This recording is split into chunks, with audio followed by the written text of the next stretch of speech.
That's Arlington's proposed budget. Hundreds of pages, and it's kind of hard to absorb. So we're going to break it down for you in a couple of minutes, and let's start with a little bit of context here. Last year, Arlington made some hard calls. Not the kind that gets you applause, the kind that quietly keeps the lights on. We tightened spending, and we stayed balanced. And honestly, that work never really stops. So this year's budget isn't about doing more. It's about something just as important. Prioritizing spending on the services that matter the most to you. Now, you've felt inflation this year, there's no doubt. Groceries, gas, everything. The city feels it too, just at a much bigger scale. Cities buy specialized stuff, police cars, fire trucks, the software that runs 911, and that stuff has gotten really expensive.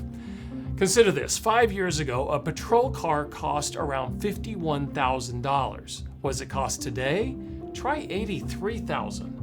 1 mile of a rebuilt road, $1.4 million in 2021, and today it's almost $1.8 million. Now that's not waste, that's just what it costs to keep a city running today. So here's a question we hear a lot. Okay, but when my budget gets tight, I cut back.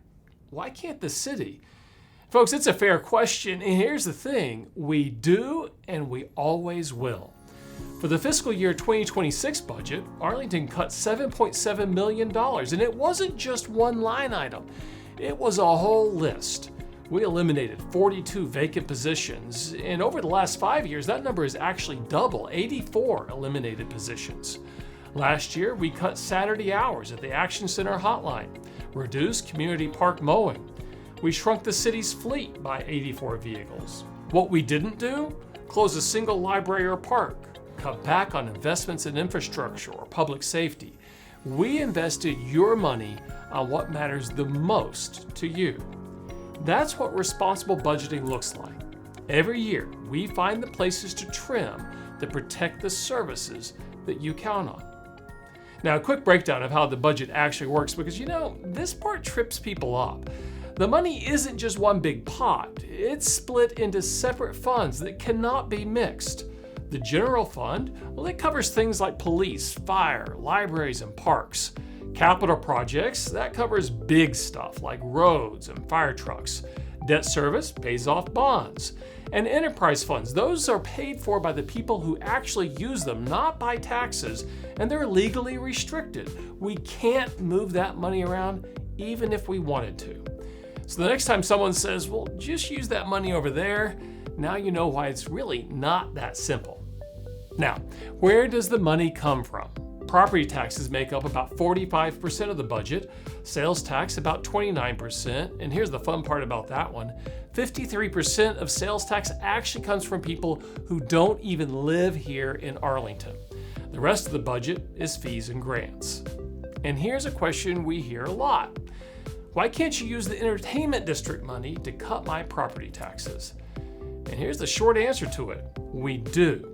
You see, sales tax from the entertainment district already helps keep our property tax rate lower than Fort Worth, Kennedale, Mansfield, and Grand Prairie. But taxes from hotels, they're locked by state law to tourism, not police cars, not potholes. Let's talk about your actual tax bill now, because this part surprises some people. The City of Arlington's slice of your property tax bill is only a little over 25%.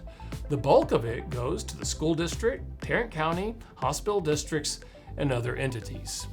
And here's something we don't say enough. Arlington already gives the most generous property tax exemptions allowed under state law. Homeowners, seniors, disabled residents, you're already getting the maximum break the city can legally offer. The state sets the ceiling, and we're already there. So where does it go? 3 things above everything else. Police. We invest more in police than we collect in property taxes, period. Fire and 911. Our investment there is bigger than all the general sales tax that we bring in. Streets. Voters renewed the street maintenance sales tax. Every dollar goes straight to our roads. And what's the result? Crime is down 12%. We added 4-person staffing at fire stations. 85 miles of roads repaved since 2022. That's a city putting its money where its priorities are. So what's the plan for fiscal year 2027? 2 words: financial resiliency. And I know that sounds like a lot of government speak. So what does it actually mean?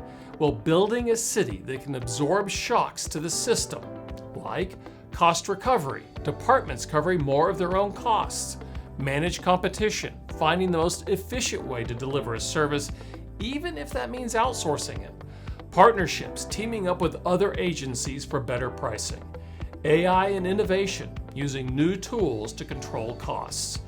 And the investments stay focused on the essentials. 77% of the budget goes to police, fire, and infrastructure. So here's the bottom line. This budget is not flashy, but it doesn't need to be. Stable services, safe neighborhoods, smoother roads. A city that stays steady no matter what the economy throws at us. That's the fiscal year 2027 budget. And now you know where your money's going.